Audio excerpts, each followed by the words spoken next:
இந்த வாரம் பிக் பாஸ்ல அமித் பார்கவ் எவிக்டா இருக்கதா சொல்லப்படுது. இந்த எவிக்ஷனை பத்தி சொல்லணும்னா, Amit is a good person, good human. But இருந்தாலுமே பிக் பாஸ் கேம்ல பிக் பாஸ் கண்டஸ்டன்ட்ஸ் மற்ற கண்டஸ்டன்ட்ஸ் எப்படி இருப்பாங்க, எப்படி விளையாடுவாங்க, அவங்களோட கேம் பிளே என்னவா இருக்கும், அவங்க நம்மளை யூஸ் பண்ணிப்பாங்களா, யூஸ் பண்றாங்களா அப்படின்ற மாதிரியான நிறைய விஷயங்களை பத்தி அட்லீஸ்ட் இவர் உள்ள வந்ததுக்கு அப்புறமா கொஞ்சம் அனலைஸ் பண்ணி கொஞ்சம் அதை பத்தி யோசிச்சிருக்கலாம் அப்படின்னு தான் நான் சொல்லுவேன்.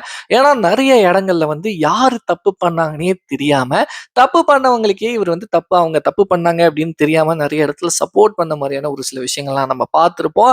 அண்ட் இன்னொரு விஷயம் ஒரு சில பேர் டவுனா இருக்கும்போது இவரு போயிட்டு அவங்களுக்கு சப்போர்ட்டிவா இருக்கிற மாதிரி நிறைய விஷயங்கள், அவங்களுக்கு மோட்டிவேட் பண்ற மாதிரி, அவங்களுக்கு அட்வைஸ் பண்ற மாதிரி நிறைய விஷயங்கள் பண்ணிட்டு இருப்பாப்ல.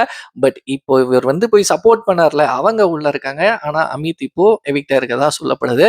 ஸோ இந்த மாதிரியான விஷயங்கள்லாம் பண்ணாம இண்டிவிஜுவல் கேம்க்கு என்ன, ஏன்னா எல்லாருமே இண்டிவிஜுவல் கேமை தான் விளையாட வந்திருக்காங்க. அப்படி இருக்கும்போது நம்ம நம்ம கேம்ல மட்டும் ஃபோக்கஸ் பண்ணி ஒழுங்கா விளையாடலாம். ஏன்னா நம்ம ஜெயிக்க தானே வந்திருக்கோம். ஸோ ஜெயிக்கிறதுக்கான நினைப்போட மட்டுமே அவர் இருந்து நம்ம யாரு அப்படின்ற மாதிரி ப்ரூவ் பண்றதுக்காக வந்திருக்கோம். நம்மளோட டேலண்ட்டை நிறைய காட்டுறதுக்கு வந்திருக்கோம். ஸோ நம்ம ஜெயிக்க வந்திருக்கோம் அப்படின்றப்போ இந்த மாதிரியான ஒரு சில விஷயங்கள் அவர் பண்ணாம அவரோட கேம்ல மட்டும் ஃபோக்கஸ் பண்ணி விளையாடி இருந்தாருன்னா நல்லா இருந்திருக்கும் அப்படின்னு நான் நினைக்கிறேன். இதை பத்தி நீங்க என்ன நினைக்கிறீங்களோ மறக்காம என் கூட ஷேர் பண்ணிக்கோங்க.